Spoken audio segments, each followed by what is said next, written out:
All rise, veuillez vous lever. The International Criminal Court is now in session. L'audience de la Cour pénale internationale est ouverte.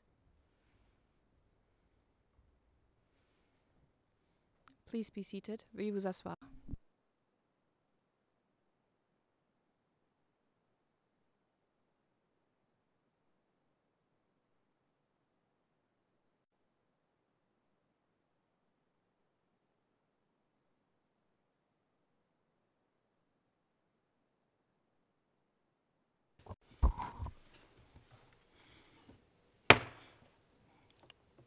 L'audience est ouverte.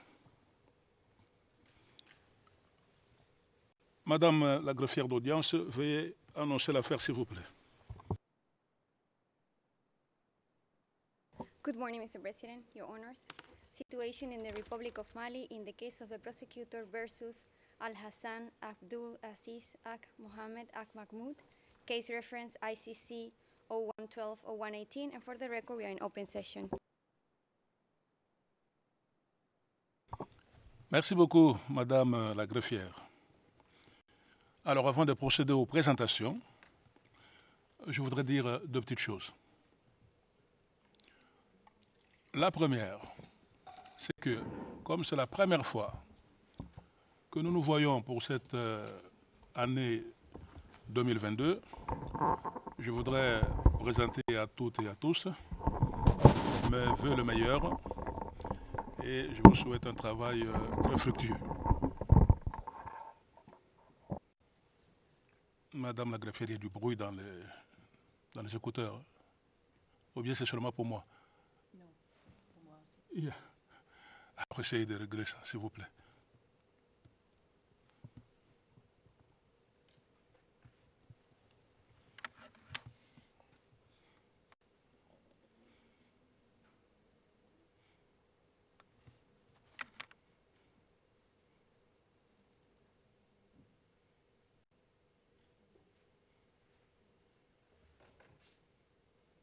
Mr. President, it was the sound coming from the WebEx link, but it's been muted now. Merci beaucoup. Alors, la deuxième chose, c'est que je voudrais présenter à toutes et à tous mes excuses pour cette longue suspension de nos audiences. Croyez-moi, cela était dû à des circonstances vraiment indépendantes de ma volonté. Néanmoins, je pense que cette suspension a permis aux partis et aux participants et à tout le monde de mieux se préparer pour le travail qui nous attend. Alors, je vous remercie pour votre compréhension. Comme tous les jours, nous allons procéder aux présentations, en commençant avec le bureau du procureur. Monsieur le procureur. Bonjour Monsieur le Président, bonjour Madame la Juge, bonjour Madame la Juge. Le bureau du procureur est fort heureux de voir tout le monde en bonne disposition de santé aujourd'hui, de nouveau réunis dans la salle d'audience, et en profite, de même que vous, Monsieur le Président, au nom de la Chambre, de formuler des vœux pour toutes et toutes dans cette salle d'audience à l'extérieur pour cette nouvelle année de travail qui s'ouvre devant nous. Le bureau du procureur est aujourd'hui composé, représenté par Madame Yayoi Yamaguchi à ma droite et moi-même Gilles Dutertre. Notre collègue Fleury Huc nous rejoindra dans le courant de la journée dû à un petit empêchement, mais elle apparaîtra à un moment donné dans la salle d'audience. J'en profite pour saluer tout le monde dans cette salle, et y compris notre estimé collègue Maître Doumbia, qu'on est fort heureux d'avoir avec nous lors de cette séance. Mais évidemment, Maître Mayombo, Maître Nsita, Maître Taylor et ses collègues. Je vous remercie, Monsieur le Président, Mesdames les juges. Merci beaucoup, Monsieur le procureur. Et encore une fois, merci pour vos gentils mots. Je me tourne vers la défense. Maître Taylor. Good morning, Mr. President. Good morning, Your Honours. The Defence also extends its greetings to everyone in the courtroom and around the courtroom and wishes everyone the best for the coming year. The defence for Mr. Alassane is represented today by Maitre Julia Bazil, Ms. Leila Abid, Mr. Letta Marchesi, and myself, Melinda Taylor. Thank you very much.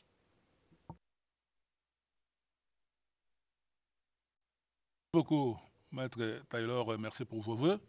Je me tourne vers les représentants légaux des victimes. Maître. Monsieur le juge président, honorables mesdames les juges, et évidemment, les représentants légaux se rejoignent aux vœux de la Chambre et de nos estimés confrères pour cette année nouvelle.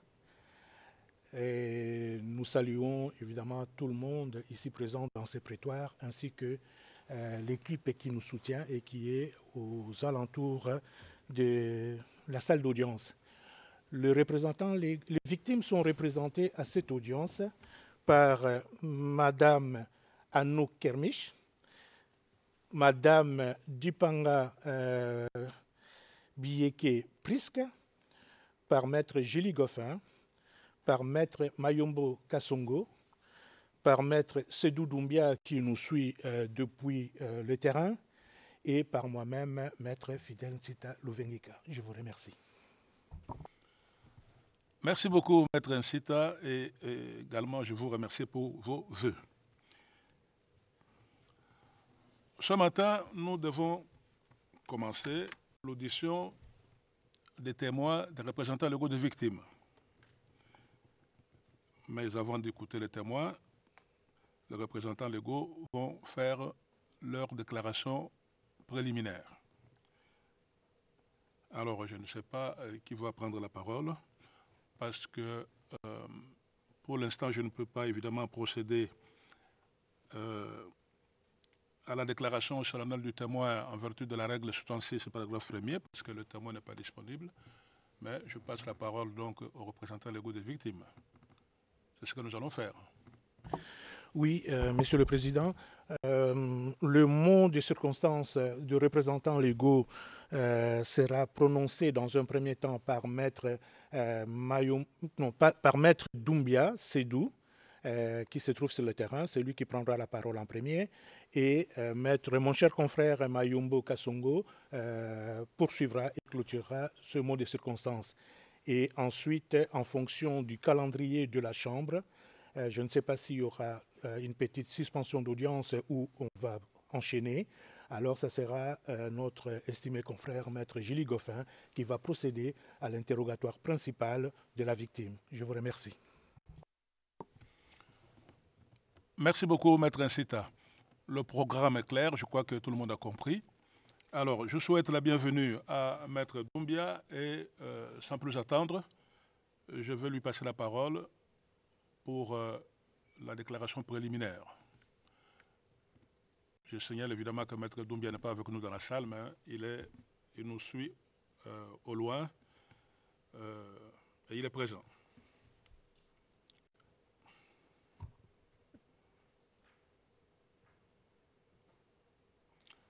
Maître, vous avez la parole. Bonjour, Monsieur le Président. Bonjour, Maître. Je ne veux pas déroger à la règle, celle de souhaiter une année 2022 heureuse et bonne pour chacun d'entre nous et nos familles.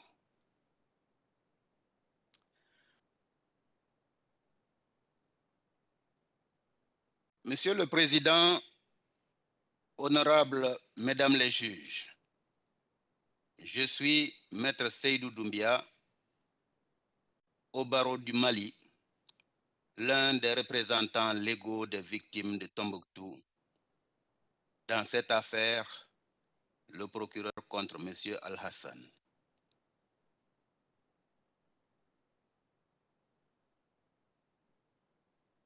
Monsieur le Président, honorables Mesdames les juges, à l'entame de mon propos, permettez-moi de m'acquitter de ce devoir sacré, celui de saluer les uns et les autres dans ce prétoire et ailleurs, au nom de l'ensemble de notre équipe, mais également au nom des victimes de Tombouctou. Ces victimes suivent avec beaucoup d'attention le déroulement de vos travaux et se félicitent, Monsieur le Président, de la sagesse avec laquelle vous menez votre mission.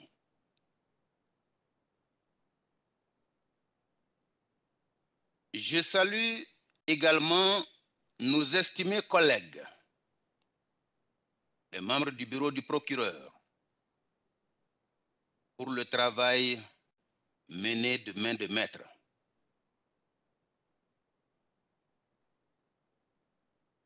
Je n'oublie pas évidemment nos estimés confrères et consoeurs d'en face. J'ai parlé de la défense. Enfin, je rends un vibrant hommage à tous ces sempiternels présents, mais oubliés du prétoire. Vous qui êtes au procès, ce que la corde est pour la ruche, car en effet, une sagesse africaine dit que la ruche ne prend de la hauteur qu'à l'aide de la corde. Il s'agit bien de vous tous, techniciens, toutes catégories confondues, interprètes, sténographes, greffiers d'audience, assistants des juges, assistants et autres intermédiaires sur le terrain. Il s'agit bien de vous, vous sans qui il n'y a simplement pas de procès. Il s'agit enfin des hommes de médias.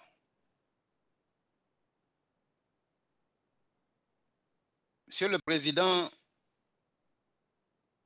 honorables Mesdames les juges,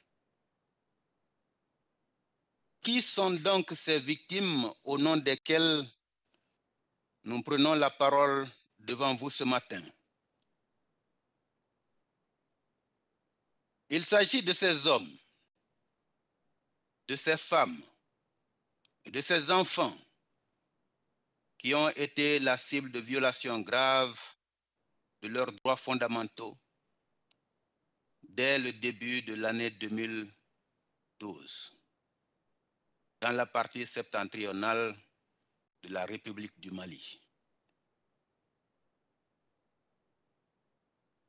En effet, dès le mois de janvier 2012, le Mali a été la proie d'une crise profonde au nom de la charia.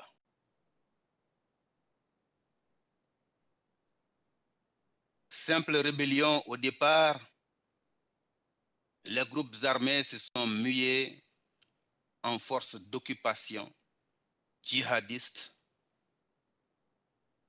foulant aux pieds les valeurs socio-culturelles et religieuses d'une civilisation plusieurs fois centenaire, celle de Tombouctou, la ville des 333 saints.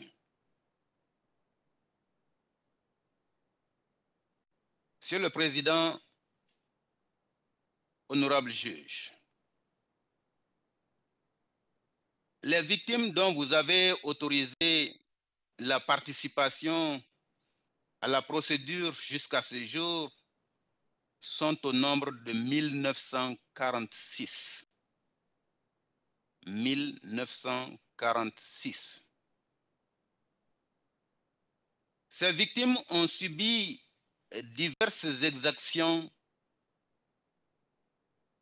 je cite, flagellations, viols, esclavage sexuel, mariage forcé et d'autres formes de violence sexuelle dont sont nés d'ailleurs des enfants. Arrestations et jugements arbitraires, ainsi que d'autres violations des droits fondamentaux et divers types de persécutions. Aussi, certaines femmes ont subi des préjudices d'ordre économico-social et financier. Nous pouvons à cet égard citer les victimes du monument de la paix. Outre l'aspect symbolique du monument de la paix, figure l'aspect de la cohésion sociale. Le monument de la paix était un lieu de travail pour les femmes de Tombouctou. Il était le symbole de la cohésion, du vivre ensemble, et avec l'occupation, tout a été détruit. Les activités des femmes ont été arrêtées, causant ainsi de graves préjudices matériels et psychologiques, non seulement pour ces femmes, mais également pour leur foyer. Monsieur le Président, je m'en vais à présent vous présenter quelques vues des victimes.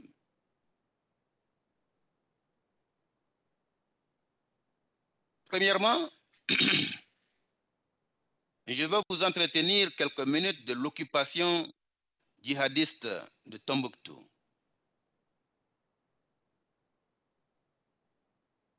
L'entrée des djihadistes dans la ville de Tombouctou a provoqué une véritable commotion sociale. L'onde de choc a atteint les contrées les plus reculées de la région. Les 5 cercles de Tombouctou, le cercle de Tombouctou même, Diré, Niafunké, Gundam et Gourmara-Rousse, et qui regroupe 51 communes, furent rapidement soumis.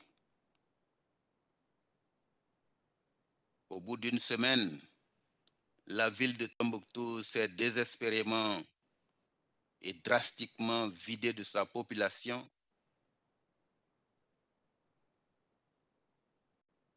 pour constituer une masse de déplacés internes qui s'étendait dans toutes les villes de Tombouctou jusqu'à Bamako, la capitale, et de nombreux réfugiés qui se sont dispersés dans les pays voisins, mais singulièrement en Mauritanie, au Burkina Faso et au Niger. La population restée sur place, tristement confinée et résignée, était soumise à toute forme de traitement cruel, inhumain et dégradant. Exécution sommaire, amputation, torture sous toutes les formes, atteinte à la dignité de la personne, flagellation, destruction de biens, viol et violences sexuelles, mariage forcé, j'en passe. au nom de la religion, les hommes étaient obligés de porter désormais des panteculottes, ces pantalons coupés au niveau du mollet. Les cigarettes et la musique étaient interdites. Les femmes étaient obligées de couvrir entièrement tout le corps et de se départir de tout artifice et produit de beauté. Ces femmes ne pouvaient plus vaquer à leurs occupations habituelles de peur d'être persécutées. Tout rapprochement entre un homme et une femme était interdit, à moins, bien sûr, de justifier un lien de mariage. Bref, il n'y avait plus de vie à Tombouctou. Les écoles étaient désormais fermées. Les enfants ont été contraints à la déscolarisation.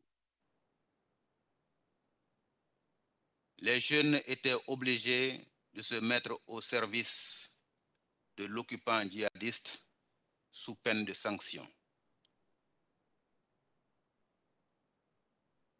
Monsieur le Président, honorable juge,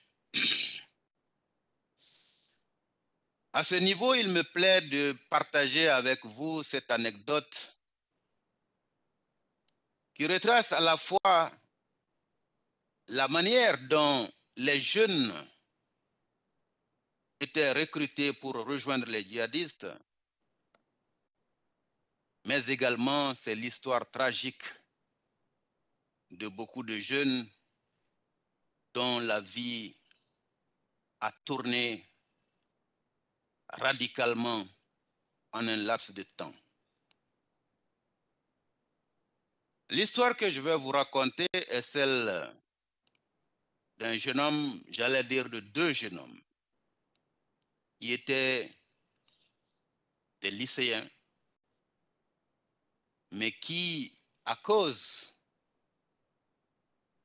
de l'occupation, ont été obligés d'abandonner leur école pour se faire recruter par les djihadistes et travailler désormais à leur service. Monsieur le Président, le jeune homme que j'ai rencontré à Tombouctou, c'était en 2014. Il avait 18 ans à cette époque. À l'époque de l'occupation, je vais dire. J'ai fait sa connaissance lors de l'une de mes nombreuses missions à Tombouctou. Et il m'a raconté ceci, bien sûr à la faveur de la confiance nouée entre nous. Il m'a dit, maître, est-ce que je peux vous dire quelque chose si je peux vous faire confiance? J'ai dit bien évidemment.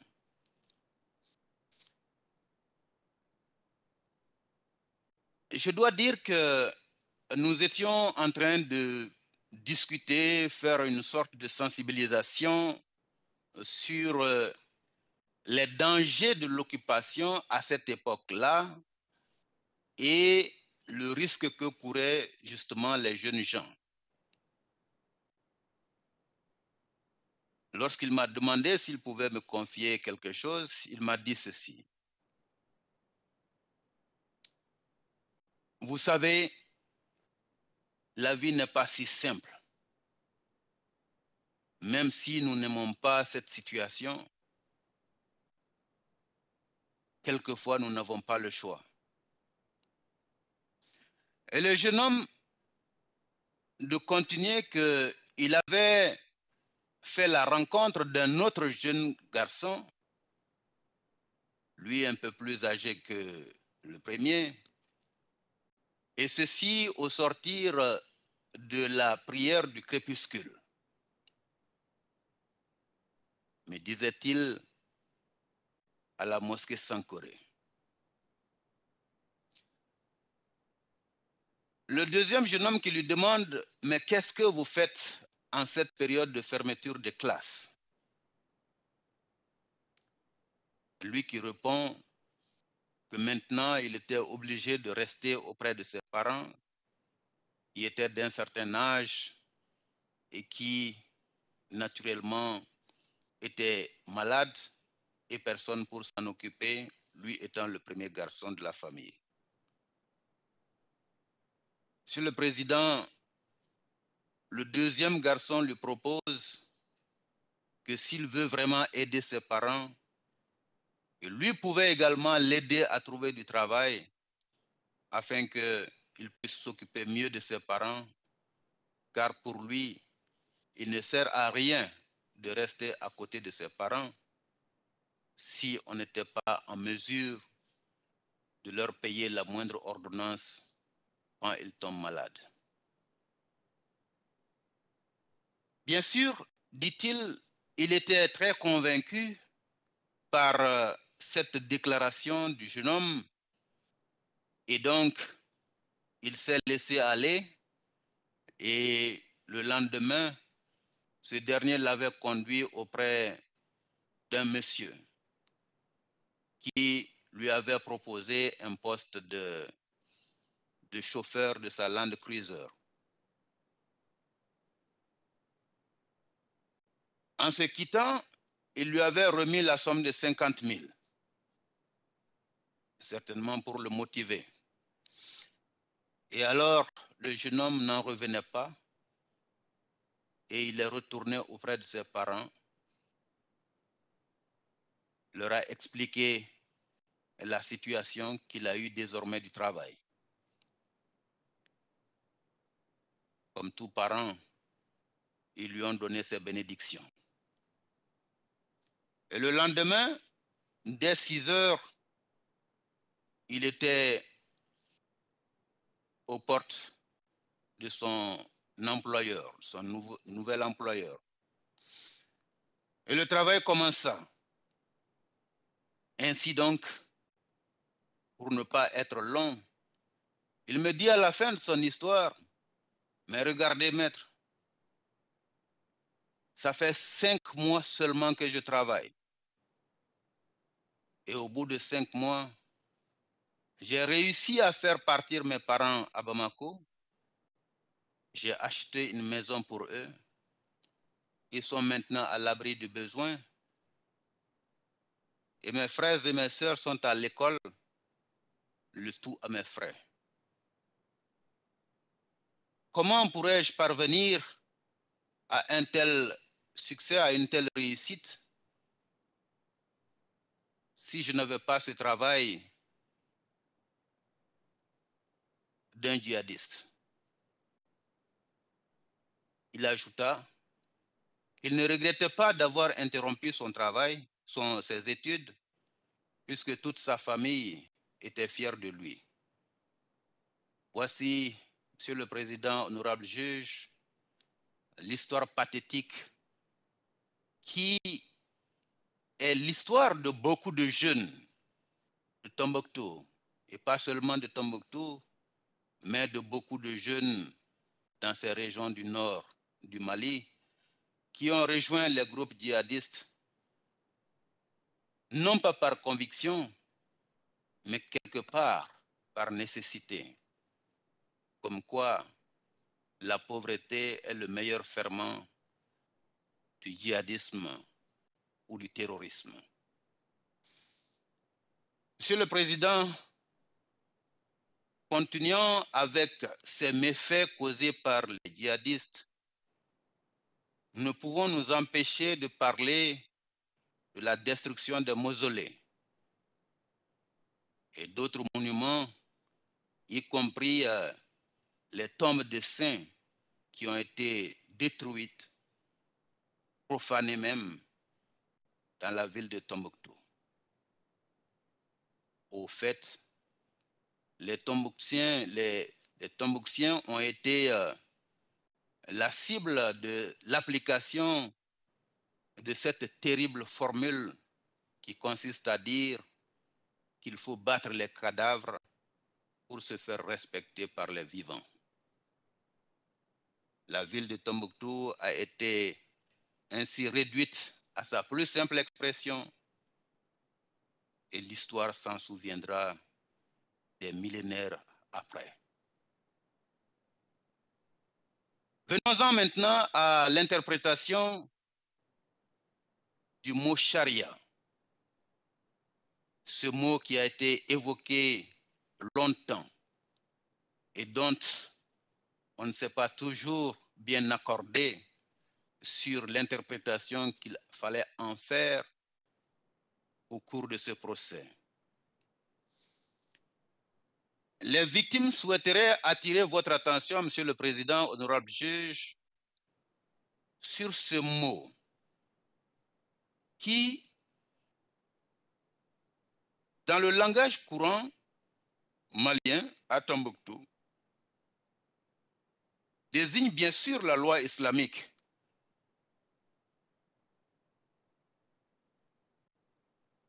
Mais l'usage de ce terme pour justifier l'occupation était bien sûr, vous pouvez l'imaginer, un prétexte.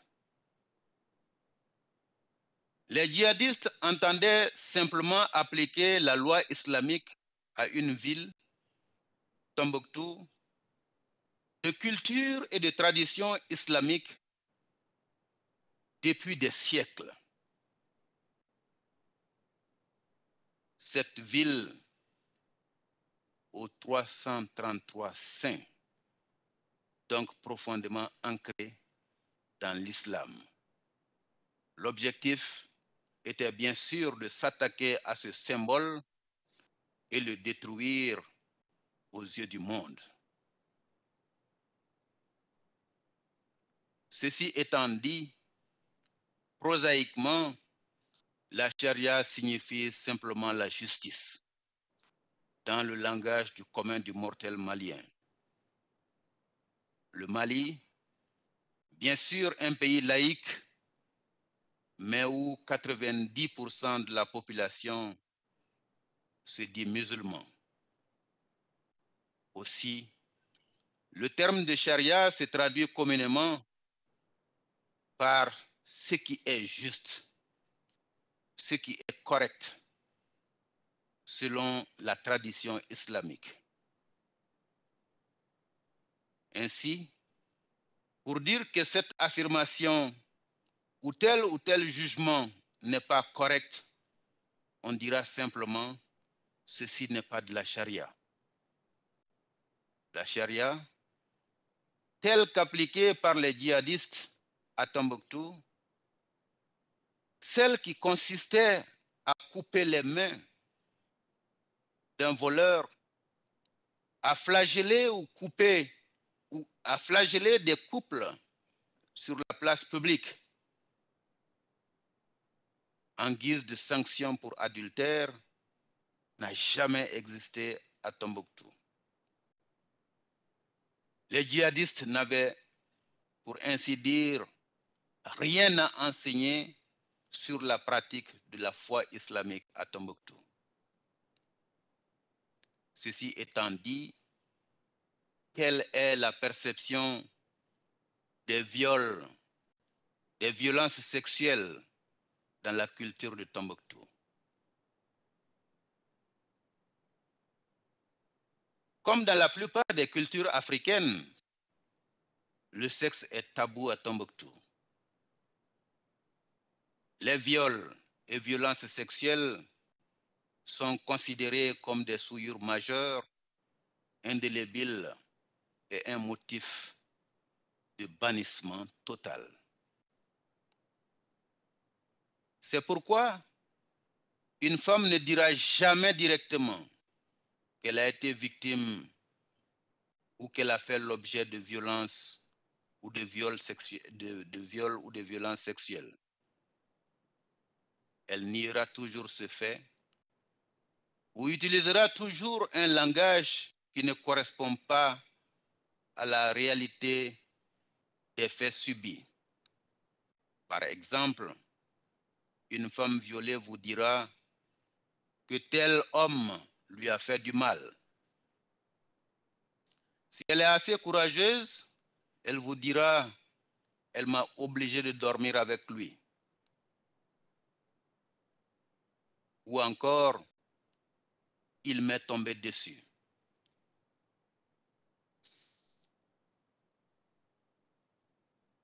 Une fois à Tombouctou,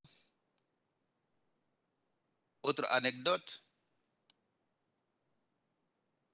j'ai été en contact d'une jeune femme lors de mes enquêtes. La jeune dame était accompagnée par une parente proche qui me servait d'interprète. Et la jeune dame avait été violée. C'est après 5 heures d'horloge, 5 heures d'entretien, qu'elle a pu me dire enfin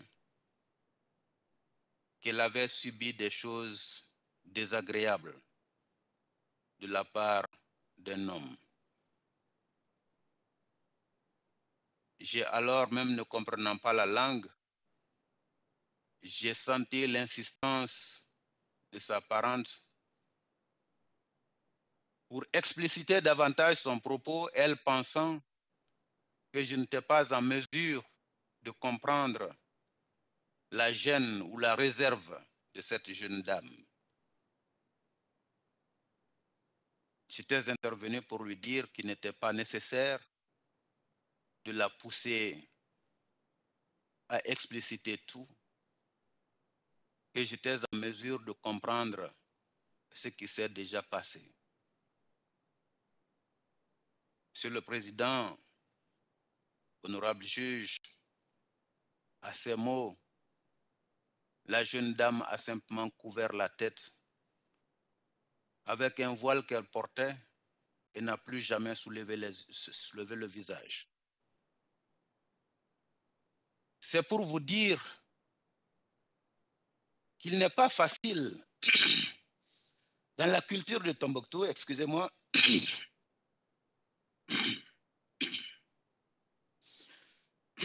pour les femmes de parler de viol ou de violence sexuelle. Cette réalité culturelle explique en grande partie pourquoi beaucoup de victimes de viols et autres violences sexuelles ne participent pas au processus de justice. Devant les juridictions nationales, les obstacles sont nombreux et les conditions de recueil de récits ne sont pas des plus faciles.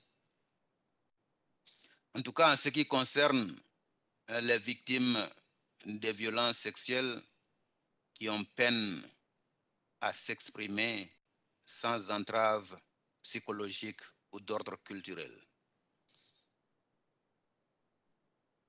La responsabilité est d'autant plus grande pour la Cour pénale internationale d'offrir à ces victimes une voix qui leur permette de donner leur version des faits.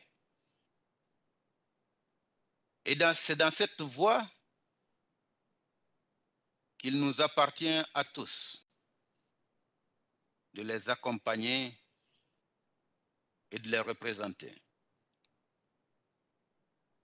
Monsieur le Président, honorable juge, j'en viens maintenant à la question de la responsabilité pénale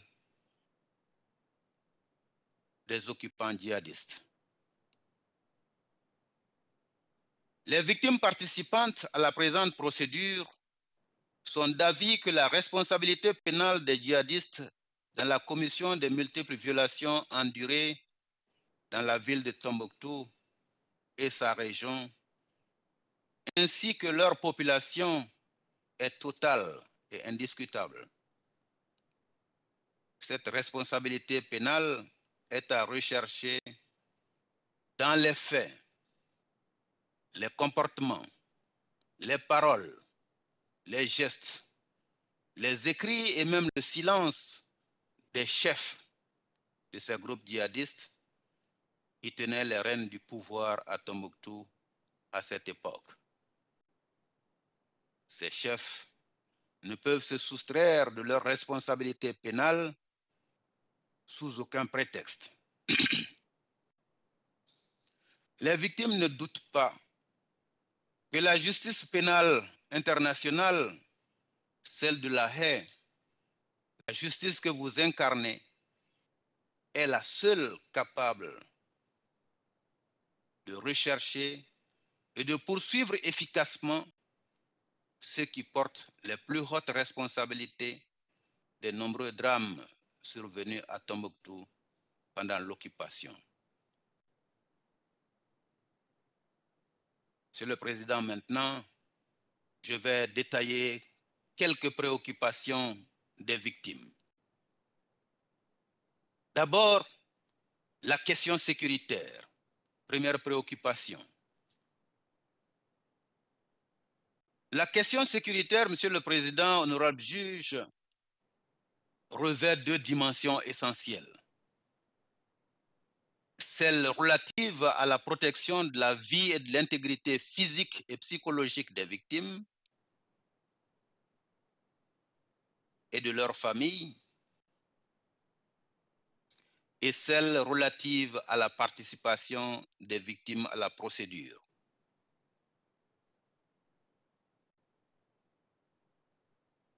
S'agissant de la protection de la vie et de l'intégrité physique et psychologique des victimes, ces dernières s'accordent pour vous dire qu'elles continuent de subir des exactions, des disparitions, des enlèvements, des pillages, des menaces de mort, etc., etc. Elles vous disent qu'elles côtoient la mort au quotidien et que le bourreau d'hier rôde toujours aux alentours, n'est jamais loin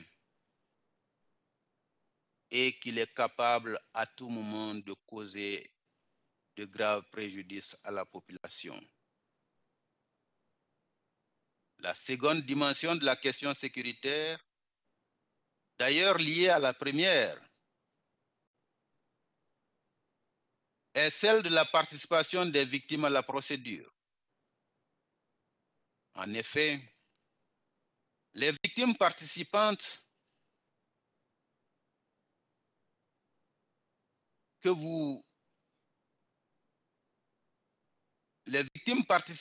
à cette procédure, Monsieur le Président,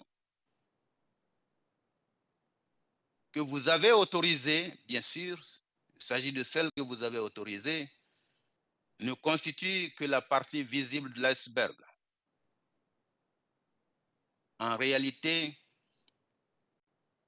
toute la population de Tombouctou a été victime d'actes de persécution. Ainsi, les femmes se sont retrouvées prisonnières chez elles par crainte de sortir et se faire arrêter pour tel ou tel autre motif sexiste n'appartenant pas à l'idéologie des djihadistes. Monsieur le Président, l'interdiction d'avoir des activités sociales normales, de boire de l'alcool, de fumer, de porter ou de pratiquer certains rites visait l'ensemble de la population. Les hommes étaient soumis à des interdictions vestimentaires spécifiques, également sanctionnées lourdement.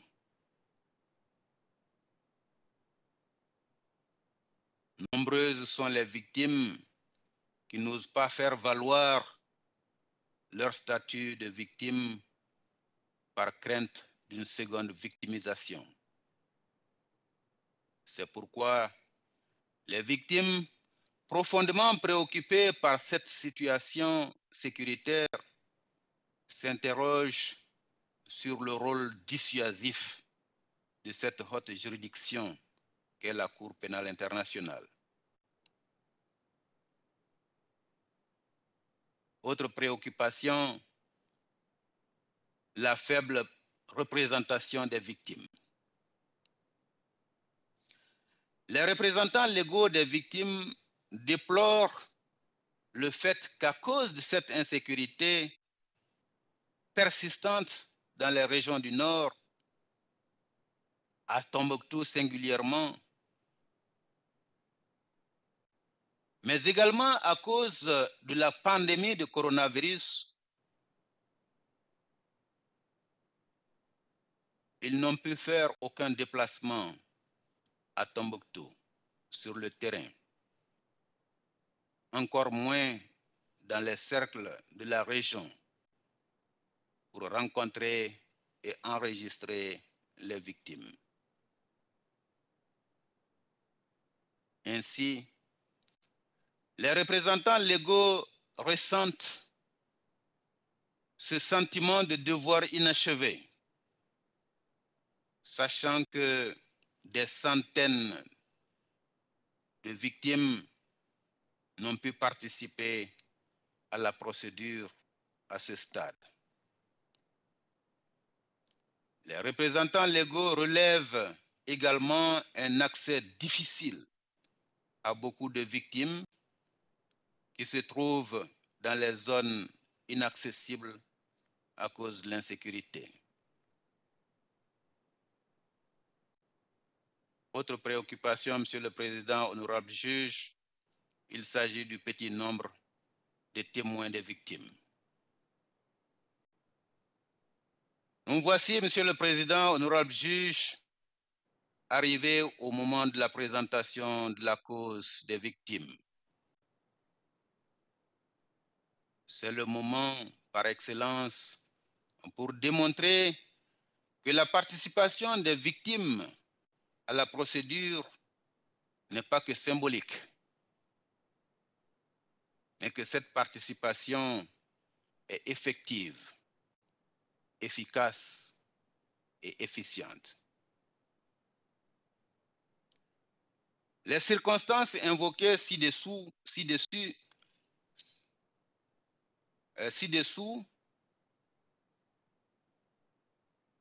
la situation volatile dans la région de Tombouctou, où résident les victimes, la pandémie de coronavirus et les restrictions pour les missions sur le terrain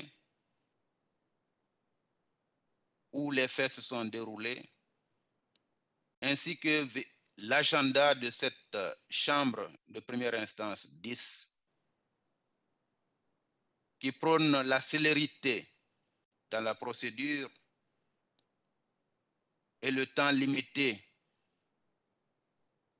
dans lequel les représentants légaux ont pu procéder à l'analyse de l'ensemble des 1946 dossiers, ont été autant de difficultés à surmonter pour que cette participation ne se résume pas à une intervention symbolique.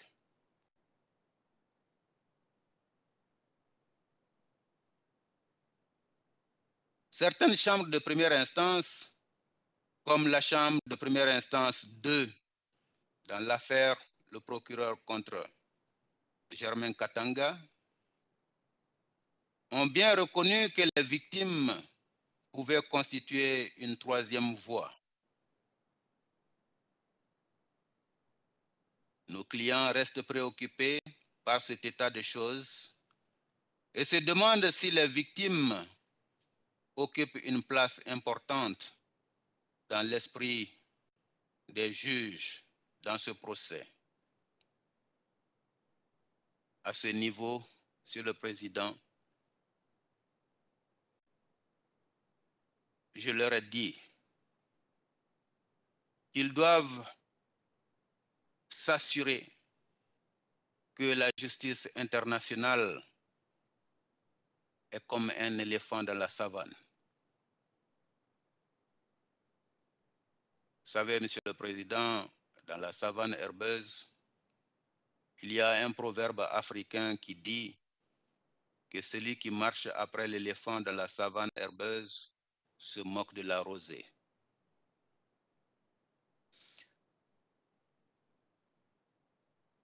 Lorsque j'ai dit cela, Maître Fidèle a ajouté qu'à défaut de sa mère, on tête sa grand-mère.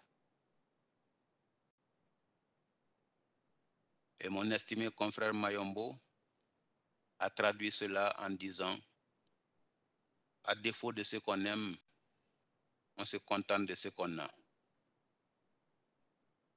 Monsieur le Président, honorable juge, c'est sur ces mots que je vais devoir passer la parole à mon estimé confrère Mayombo pour illustrer certains de mes propos. Je vous remercie. Merci beaucoup, Maître Doumbia, pour votre brillante intervention, assortie de proverbes tout à fait clairs. Alors, je vais passer la parole à Maître Mayombo pour la suite. Merci.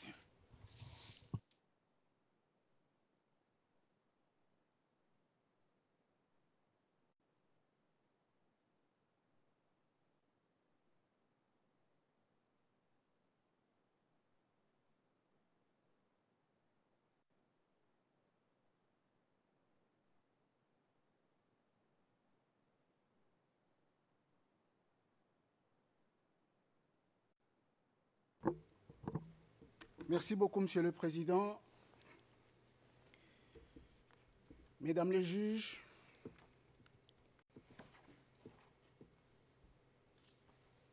je suis Maître Kasongo, l'un des représentants légaux des victimes. Je remercie votre Chambre de m'avoir accordé la parole suite après l'intervention de nos confrères Maître Doumbia qui a illustré notre présence aujourd'hui de la belle manière. Et en tout cas, je tiens à lui rendre hommage s'il m'écoute et que son intervention est très, très, très, très claire et excellente. Ce qui me permet d'abord de revenir vers votre Chambre pour vous demander le timing de mon intervention qui ne sera pas très long. Avec l'accord de Monsieur le Président et la Chambre, je ne sais pas combien de temps pourrais-je disposer pour pouvoir illustrer mes propos. Alors, parce que la Chambre avait été informée que votre déclaration préliminaire prendrait 1 heure, mais je ne sais pas, vous vous organisez comme vous pouvez. Mais ce que je sais, c'est que nous continuons jusqu'à 11 heures. C'est bien ça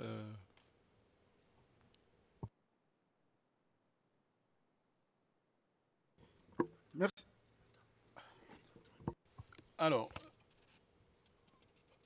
Maître Kasongo, on me fait savoir qu'il vous reste normalement 18 minutes. Bon, prenez la parole, on va voir. Hein. Allez-y. Merci, Monsieur le Président, Mesdames les juges. C'est la raison pour laquelle je m'adressais vers la Chambre pour pouvoir obtenir votre accord et la précision nécessaire. Comme je disais tout à l'heure, je poursuis mon intervention après la meilleure introduction menée à bien par mon excellent confrère Maître Doumbia. Ma brève intervention sera pratique, brève, pour illustrer tous les propos entendus tout à l'heure en termes de profil des victimes qui sont présentes à cette procédure autorisée par votre Chambre.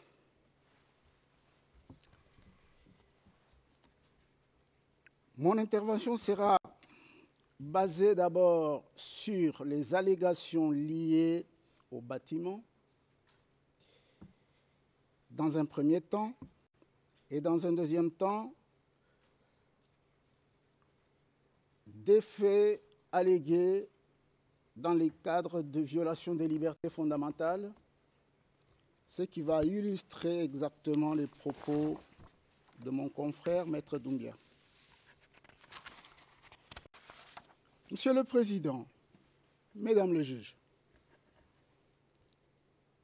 en ce qui concerne le profil de ces victimes, en grand nombre, il est clair qu'elles sont à la quête d'une justice.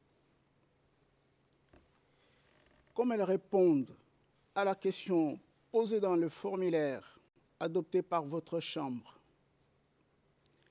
soit à la question 8, il s'agit bien du formulaire de participation,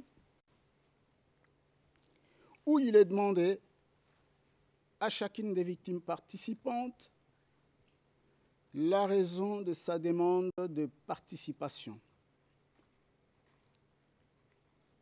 En ces termes, pourquoi la victime souhaite-t-elle participer à la procédure? Je ferme les guillemets.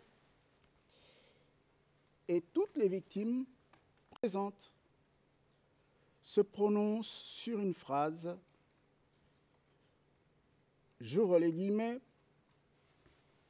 c'est pour obtenir la justice. C'est aussi clair que limpide, comme de l'eau de roche.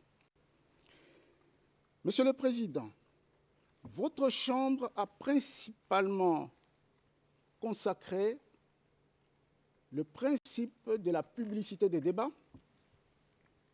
Voilà pourquoi je vous précise que toute mon intervention reste publique, parce que je vais utiliser des cas et des propos des victimes pour compléter ce qui a été annoncé par Maître Doumbia. Il s'agit bien de quelques cas présentés d'une manière exhaustive qui viendront permettre à votre Chambre d'entrer dans le monde de la souffrance de cette masse des victimes que nous représentons. Mesdames les juges, ces victimes que nous représentons sont celles qui ont vécu avant de fuir l'impact de l'occupation djihadiste en 2012. Lorsque nous les avons écoutées en dehors de Tombouctou, c'est sous appellation des déplacés du Nord. Et pour celles qui n'ont pas choisi la fuite, parce qu'elles sont restées sur place, l'ont été pour leur descendance des saints et leur rattachement au culte des ancêtres. Pour illustrer ce propos, je citerai l'allégation dans un formulaire de la victime A/45-253/18 dans sa déclaration où ressort une véritable tragédie. J'ouvre les guillemets pour vous donner ce qu'elle a dit. Ma maison se trouvait en face du camp des djihadistes. Ils s'en sont servis, ont menacé toute ma famille avant de violer ma femme à plusieurs reprises. S'ensuit notre fuite vers Bamako à partir de Koutchala. Nous sommes rentrés après l'opération Serval.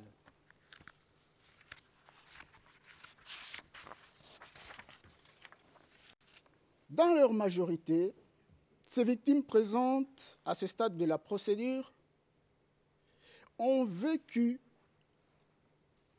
l'occupation djihadiste qui ne leur a pas permis d'exercer un certain nombre de leurs droits et libertés fondamentales. Et pour ne pas les citer, je fais référence à Cheikh Anta Diop, j'ouvre les guillemets, la religion est une affaire personnelle. Je ferme les guillemets. Oui, en l'espèce,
dans sa deuxième question,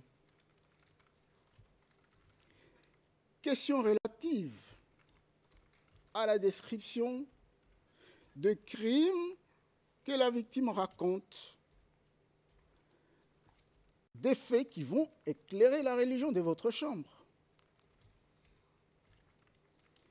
Lorsqu'elle exprime ce qui est arrivé à votre chambre, vous aurez l'opportunité de lier les faits allégués aux crimes reprochés à ce stade de la procédure. Ainsi soumettre à discussion des parties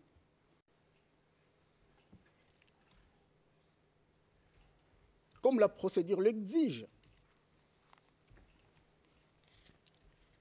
En ce sens, le cas de description de la destruction des mausolées est non seulement vécu, mais aussi rapporté par les victimes autorisées à participer à votre procédure. En l'espèce, les propos de la victime Abar 45 078/18, dans sa déclaration, alors qu'il était présent au moment de la destruction, j'ouvre les guillemets,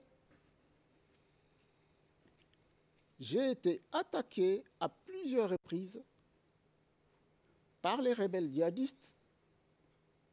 Je suis descendant du Saint. J'ai vécu la destruction en 2012,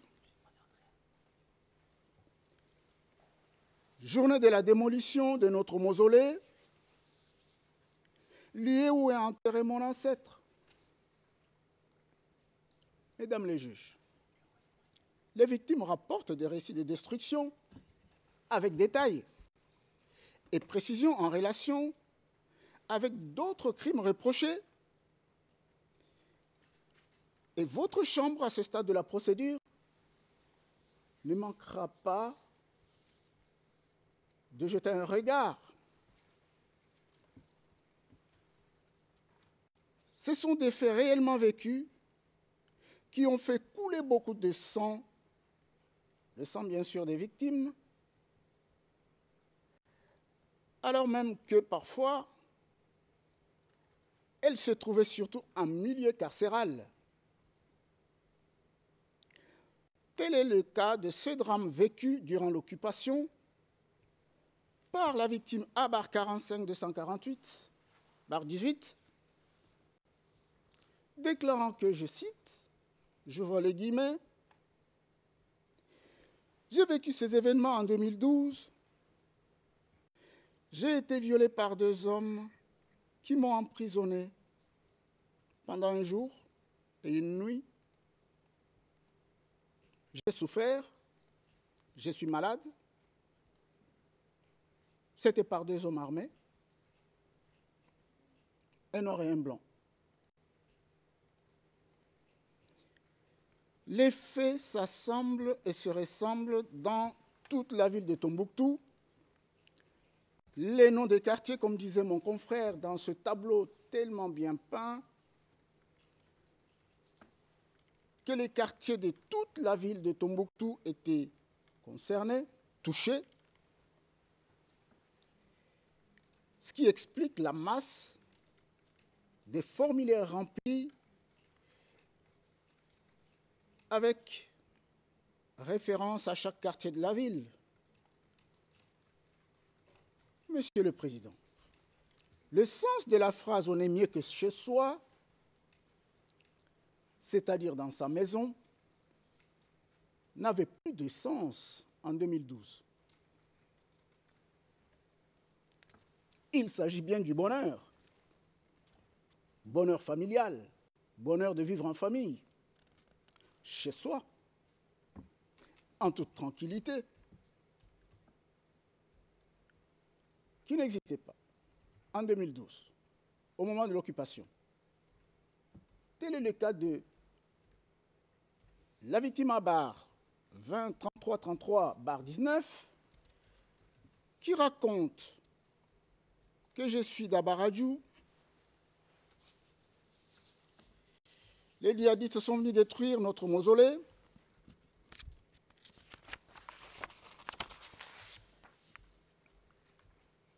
Qui se situe non loin de chez nous. Nous avons quitté la maison pour aller ailleurs.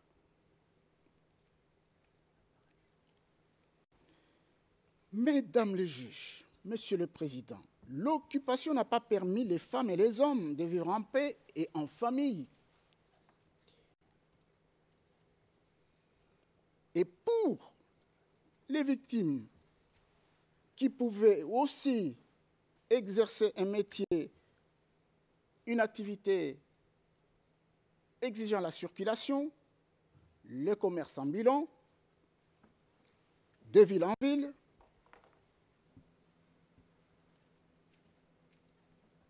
ce commerce n'a pas été épargné.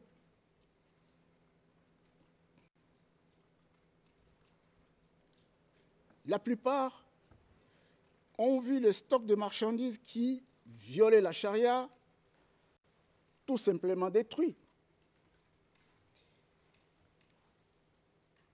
Je fais référence à ce cas de la victime Abar 372, Abar 20-372-19,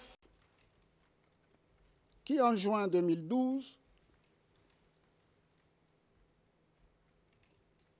signale qu'elle était dans son restaurant, dans un quartier connu, et qu'elle était menacée avec armes après la destruction de leur mausolée. Votre Chambre aura l'opportunité de juger l'activité criminelle des djihadistes armés en bande, décrite selon le résumé fourni par les victimes. Voilà pourquoi elles viennent rapporter ces récits douloureux devant votre chambre. La victime Abar 45, 266/18, déclare, j'ouvre les guillemets, que j'ai été torturé, frappé au commissariat de police parce que j'étais en compagnie de ma copine sans le voile. Et suite à ça, j'ai quitté Tombouctou. Et au retour, j'ai trouvé ma maison saccagée. Que ce soit pour des marchands, que ce soit pour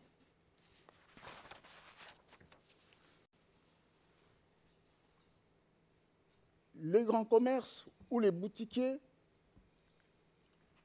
l'occupation djihadiste n'a pas épargné. Je cite ce cas de la victime Abar 25/012/14 qui a, dans ses allégations, manifesté la violation de ses droits. J'ouvre les guillemets pour partager avec vous ces propos. J'étais dans ma boutique quand j'ai vu les rebelles débarquer brutalement. Ils m'ont arrêté en me disant que je ne pouvais plus vendre des cigarettes. Ensuite, ils ont sorti tout le stock de pommades où se trouvaient des dessins de personnages. Ils m'ont dit que je ne craignais pas Dieu, Allah. Enfin, ils ont dit que je devrais cesser ce commerce. Monsieur le Président, il n'y a pas que les larmes des femmes et que le commerce arrêté. Comme le disait mon confrère tout à l'heure, il y a aussi les hommes qui, en majorité, ont vécu le déshonneur dans l'impuissance face à la puissance des groupes armés, et sont victimes parce que le sens de l'article 80, de la règle 85 le permet. 85 du règlement des procédures et de preuves, bien sûr. On se demandera toujours, en les écoutant, le mobile qui anime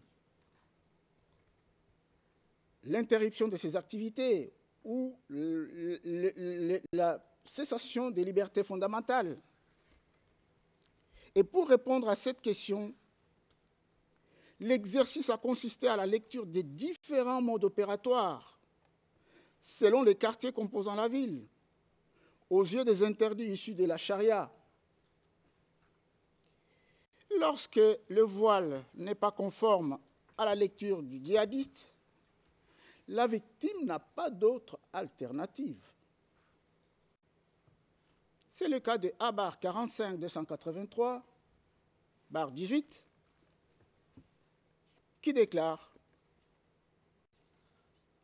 je cite, « Les gens dans Sardine ou je ne sais quoi, des djihadistes, m'ont conduit à leur commissariat un matin de 2012 pour me donner des coups de fouet en disant que je ne suis pas habillé. » Et Abar 45-281/18 le dit très bien. Les hommes dans Sardine, ou je ne sais pas toujours qui, pas du tout, peut-être Acmi, m'ont prise devant la porte de ma maison en disant que je ne portais pas de voile, c'est interdit, et m'ont amené au commissariat où j'ai passé 3 nuits et j'ai été fouetté. torturée. Ce traitement me fait la honte. Monsieur le Président, le motif est en rapport de l'occupation. Le motif de toutes ces exactions est en rapport avec l'occupation armée. Pour les hommes constatés en pantalon long et conduits à des mauvais traitements, et pour aussi les femmes, comme je le décrivais tout à l'heure.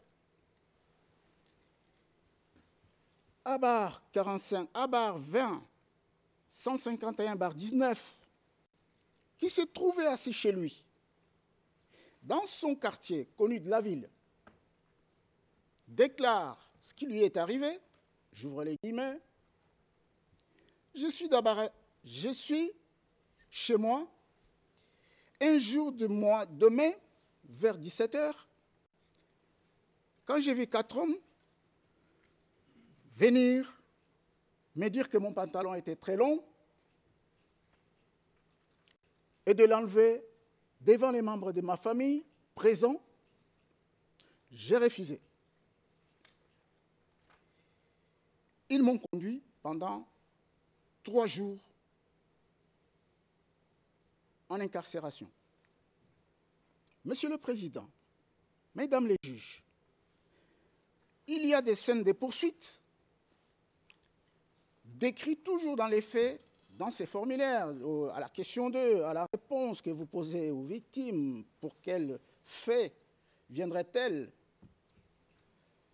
à participer à cette procédure?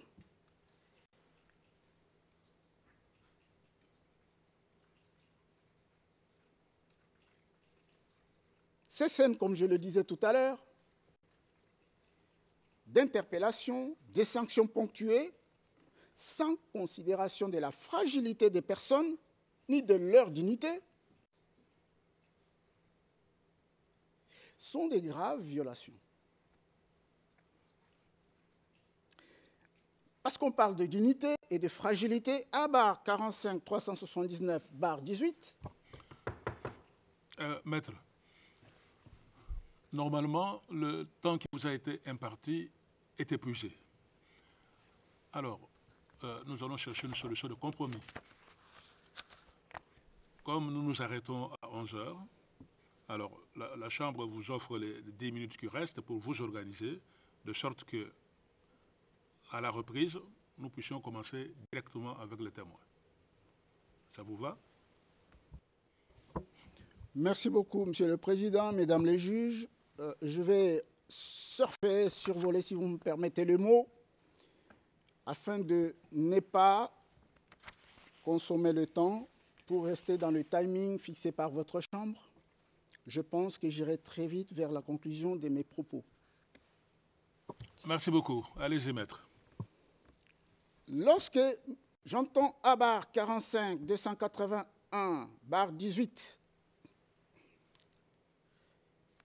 et avec Abar 45 379/18,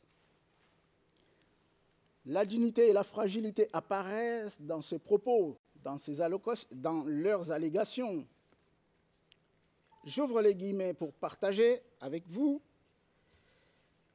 Abar 45 379/18 le dit très bien, j'avais 18 ans lors de l'occupation rebelle en 2012. Ils m'ont trouvé en pleine rue en compagnie de mes amis et j'ai fumé une cigarette. Lorsqu'ils m'ont interpellé, ils m'ont frappé.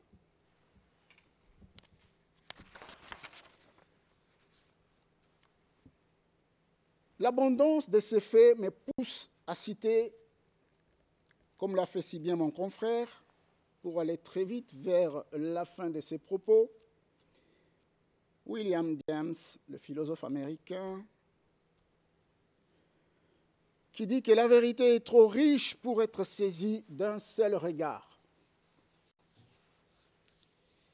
Et je pense que votre Chambre pourra de ce regard saisir l'abondance et la diversité des propos ramenés à ce stade de la participation par la masse des victimes que nous représentons. Cette masse décrit l'horreur de A 45 265/18 qui dit, j'ouvre les guillemets, « J'ai vécu le spectacle de l'amputation djihadiste en 2012. J'ai vu l'homme amputé en public. Je suis tombé en syncope. » Le but de la publicité était de montrer à partir de cet exemple la conduite à ne pas suivre lorsqu'on enfreint la loi de la charia. La victime le dit si bien, Monsieur le Président, nous n'avons pas cessé de le rappeler. Si les djihadistes tenaient à la publicité des exécutions, des sanctions prononcées, aujourd'hui les victimes viennent à ce qui aussi soit rendu publiquement la justice à leur rencontre. Monsieur le Président, je ne peux pas en abuser de votre patience. J'aimerais bien conclure par une référence au prix Nobel Dr Mukwege dans son ouvrage « Le vol, une arme de terreur », dans lequel il dit à la page 101 « Témoigner, c'est un acte essentiel au bon fonctionnement de la justice. Témoigner, c'est revivre. Témoigner implique un énorme courage et une force incommensurable. »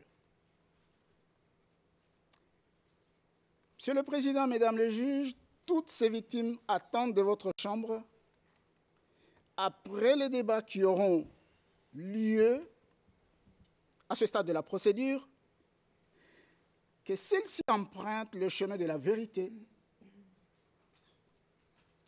pour que justice leur soit rendue. Je dis ceci et je termine par là. Je remercie votre Chambre, Mesdames les juges, honorables confrères, collègues. Je vous remercie. Merci beaucoup, Maître Kasongo, pour votre présentation. Elle a été brillante et évidemment détaillée dans votre présentation.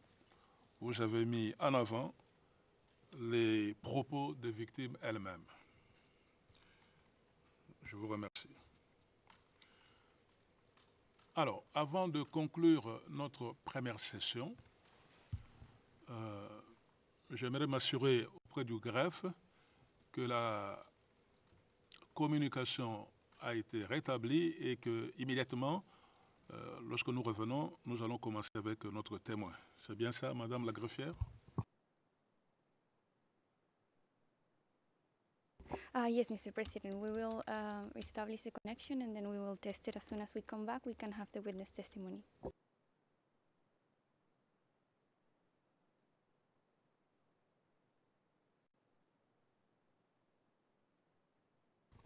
Alors, je me tourne vers Maître Nseta. C'est bien dans notre programme. Quand nous revenons, c'est la déposition du témoin qui commence. Oui, c'est exactement ça, Monsieur le Président. Mais je voulais profiter de l'occasion qui m'est donnée pour évidemment compléter la représentation de l'équipe que je fais ce matin. J'avais omis de citer l'assistant de terrain qui est dans la salle d'audience sur place à Bamako. Je vous remercie. Et c'est M. Boubacar Maïga. C'est très bien. Merci beaucoup pour cette précision. C'est important, évidemment, pour le procès verbal. Il est 11h moins 1 minute. Nous allons nous arrêter pour notre pause et nous reprendrons à 11h30. L'audience est suspendue. All right, veuillez vous lever.